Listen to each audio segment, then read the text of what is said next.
Il pulmino su cui ci troviamo, in gergo ferroviario si chiama draisino.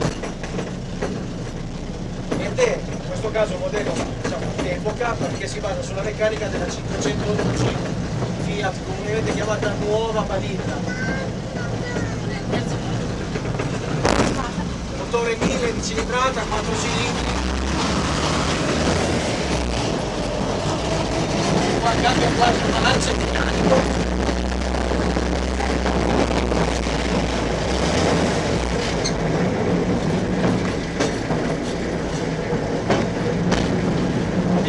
Apposta perché accendere un treno per una visita per fare avanti e dietro è troppo pesante, non è come accendere una macchina. Questa qua, pur essendo un mezzo su rotaia, avendo la meccanica di un automobile, l'abbiamo accesa 10 minuti fa per farla girare e scaldare, essendo anche un motore d'epoca a carburatori, e poi con la scusa che ho radurato apposta per fare i primi giri adesso, poi vi riporto dentro dal collega il plastico e sarà lui poi a farmi la guida. Questo non è il carro che funziona.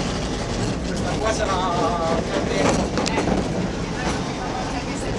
No, non c'è. Era un modo per fare qualcosa di funzionale, di vivo. Se no la visita sì, va bene, però soprattutto per i bambini. È più bello questo che il plastico. Qua ci troviamo nella confluenza agli ingranaggi di adesso ruotare in senso inverso per tornare indietro. Ed è l'unica difficoltà da azionare perché non devi farlo ovviamente a draisina a movimento, ma neanche a completamente ferma come adesso, se no si impuntano. Allora avete notato che io ho azionato il freno lentamente, lei ha passato come ho azionato senza impuntarsi, tolgo il freno, frizione, rimetto la prima.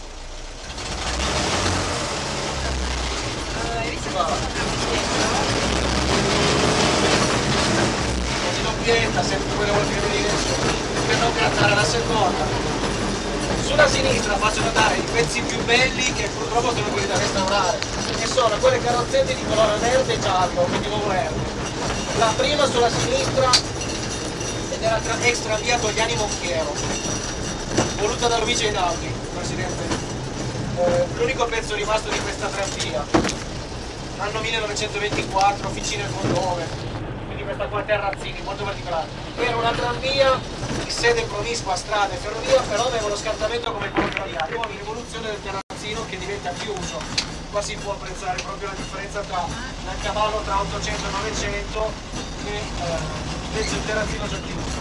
Poi c'è il tender più antico d'Italia, di fino a 800, di un gruppo che si chiama 290 delle Ferrovie dello Stato, che è rimasta solo il tender, e poi la carrozza di nuovo molto bella, tutta cassa in legno a terrazzini, quella verde, che purtroppo sono i pezzi più antiquati e ahimè quelli più rovinati. Sì, questa è molto bella, ruote a razze, tutta cassa in legno sia esterna sia interna. Purtroppo con l'Italia la cultura.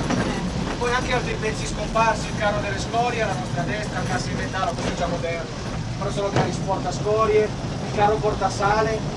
Quando la ferrovia faceva riparare nelle officine interne, portavano le sale a riparare le ruote con questi carri, anche lì è roba moderna, questa qua è del dopoguerra, però scomparsi ormai da tempo. Gli altri vagoni li conoscete, le 104, quelli sono più facili, però.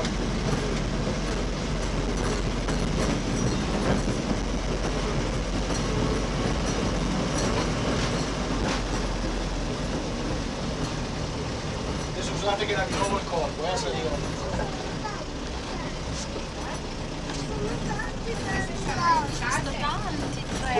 Purtroppo quella carrozza era bussoleno anni fa e in ottava hanno dato fuoco a un treno moderno vicino al nostro e purtroppo è stato bruciato il nostro.